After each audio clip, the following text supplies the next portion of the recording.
Hello friend, welcome back to my channel. आज फरवरी की 27 तारीख है और आज के इस वीडियो में एक बहुत ही सुंदर और यूनिक से प्लांट को लेकर आया हूँ जिसको आप ज़रूर अपने गार्डन में ग्रो करना चाहेंगे। इस प्लांट का नाम डिमोरफोटिका एक्लोनिस है जो प्लांटी किंगडम की एस्टेरेसी फैमिली को बिलोंग करता है। इसमें काफ़ी ज़्यादा क्वान्टिटी में फ्लावरिंग होती है और फ्रेंड दूर से देखने पर यह बिल्कुल जरबेरा की तरह लगता है, लेकिन इस प्लांट में जरबेरा के कंपेरिजन में काफ़ी ज़्यादा फ्लावरिंग होती है। इसे commonly African Daisy, Sunday river Daisy या ब्लू एंड वाइट डेजी के नाम से भी जाना जाता है। सबसे पहले इसके ग्रोइंग सीजन की बात ही कर लेते हैं।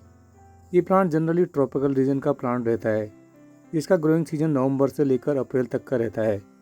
इसके बाद जैसे जैसे मौसम में गर्मी बढ़ती है तो ये प्लांट धीरे धीरे एंड होने लगता है। उस ड्यूरेशन में इसके बीजों को स्टोर करके रखा जा सकता है। लेकिन इस प्लांट की कहानी कुछ और ही रही। लास्ट ईयर मई के महीने जब इसकी फ्लावरिंग एंड हो गई थी तो मैंने इस प्लांट को बाहर की धूप से उठाकर किसी छाया वाली जगह पर रख दिया था और इसके बाद मैंने इस प्लांट पर ध्यान भी नहीं दिया।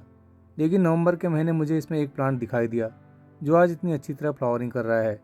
इसलिए इस प्लांट को सीजनल कहा जाए या परमानेंट, इस बात को लेकर भी थोड़ा मुझे कन्फ्यूजन है। हालांकि लास्ट ईयर जब मैंने इसे नर्सरी से ख़रीदा था तो नर्सरी वालों ने मुझे ये प्लांट सीजनल कहकर ही सेल किया था। उस समय इसकी कॉस्ट 30 रुपये की थी। फिर भी आप इसे एक सीजनल प्लांट ही समझिए जो नवंबर से लेकर अप्रैल तक फ्लावरिंग करता है। लोकेशन की बात की जाए तो ये एक फुल सनलाइट में ग्रो होने वाला प्लांट है। अगर आप इस प्लांट को ग्रो करना चाहते हैं या आपने इस प्लांट को ग्रो किया है तो आप इसे ऐसी जगह पर रखिए जहाँ पर इसे दिन भर में लगभग 6 घंटों की धूप मिल जाए।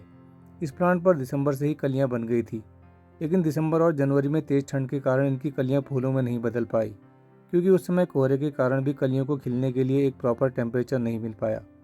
लेकिन फरवरी की स्टार्टिंग से जैसे ही धूप में कुछ गर्मी आना शुरू हुई, इसकी फ्लावरिंग भी काफ़ी ज़्यादा बढ़ गई। इसलिए जिन साथियों ने इस प्लांट को अपने गार्डन में ग्रो किया है वो इसकी एक अच्छी ब्लूमिंग के लिए इसे कम से कम 5 से 6 घंटों की धूप वाली जगह पर ग्रो करें। इस तरह के पौधों को एक ऐसी मिट्टी की रिक्वायरमेंट रहती है जिसमें पोटेशियम और फॉस्फोरस की मात्रा ज़्यादा हो, क्योंकि अपने ग्रोइंग सीजन में ये पौधे काफ़ी ज़्यादा क्वांटिटी में फ्लावरिंग करते हैं। इसलिए इनकी मिट्टी में आप वर्मी कंपोस्ट और गार्डन सोइल को बराबर मिलाने के साथ साथ कुछ दाने डीएपी के भी मिला लें। बाकी आप इसमें ऑर्गेनिक या केमिकल किसी भी फर्टिलाइज़र को यूज़ कर सकते हैं। मैं ज़्यादातर वर्मी कंपोस्ट और डीएपी का ही यूज़ करता हूँ। लेकिन इस प्लांट को आप एक छोटे गमले में ग्रो करने के बजाय एक बड़े गमले में ग्रो करें, क्योंकि इसकी जड़ें मिट्टी में ज़्यादा गहराई तक जाती हैं। इसलिए कोशिश करें कि एक 8 से 10 इंच के साइज़ के गमले में इस प्लांट को ग्रो किया जाए। फ्रेंड, इस प्लांट को ग्रो करते समय इस बात का ध्यान देना भी ज़रूरी है कि नर्सरी से जब हम इसे खरीदते हैं तो ये एक 4 इंच या 5 इंच के नर्सरी पॉट में आता है और इस प्लांट की जड़ें इतनी ज़्यादा फैल जाती हैं कि नर्सरी पॉट में ये प्लांट कुछ ही दिनों में रूट बाउंड हो जाता है।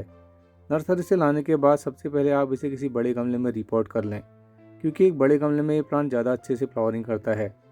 इस प्लांट के फूल जरबेरा की तरह ज़्यादा दिनों तक फ्रेश तो नहीं रहते, लेकिन फिर भी खिलने के बाद इसके फूल लगभग 1 हफ्ते तक फ्रेश बने रहते हैं और रात के समय इन फूलों की पंखुड़ियाँ बंद हो जाती है जो सुबह लगभग 9 बजे के आसपास अपने आप खुल जाती हैं। पेस्ट अटैक की बात करें तो इस प्लांट पर आसानी से कोई भी इंसेक्ट का अटैक नहीं रहता।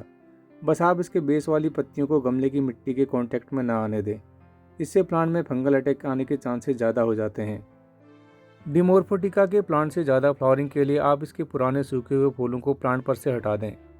इनफैक्ट ये मेथड कुछ पौधों को छोड़कर सभी फूलों वाले पौधों के लिए यूज़ की जाती है। सूखे हुए फूलों को प्लांट पर से हटाने से प्लांट पर ज़्यादा से ज़्यादा नई कलियाँ बनती हैं, जिससे एक हैवी ब्लूमिंग इस प्लांट में देखने को मिलती है। इसका एक मेन रीज़न यह रहता है कि जब किसी भी प्लांट पर फूल सूख जाता है तो वो बीज बनाना शुरू कर देता है और इसी बीज बनाने की प्रोसेस में प्लांट सॉइल से ज़्यादा न्यूट्रिएंट को लेना स्टार्ट कर देता है, जिस कारण प्लांट पर नई कलियों को बनने के लिए एनर्जी नहीं मिल पाती। एक रीज़न यह भी रहता है कि कभी कभी सूखे हुए फूलों में पानी पड़ने से जो नमी आती है उसमें फंगल अटैक की पॉसिबिलिटी भी थोड़ा ज़्यादा रहती है। इसलिए भी फूलों वाले पौधे से सूखे हुए फूलों को हटाना ज़रूरी हो जाता है।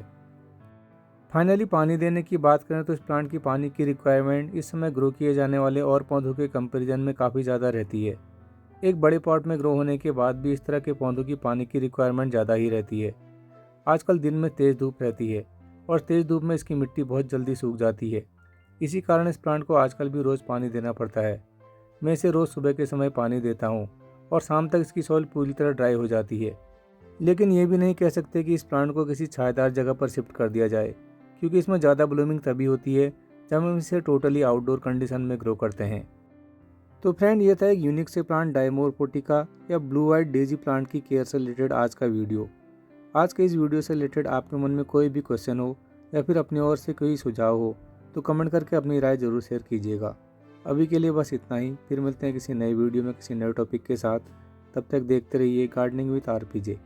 Thanks and happy gardening.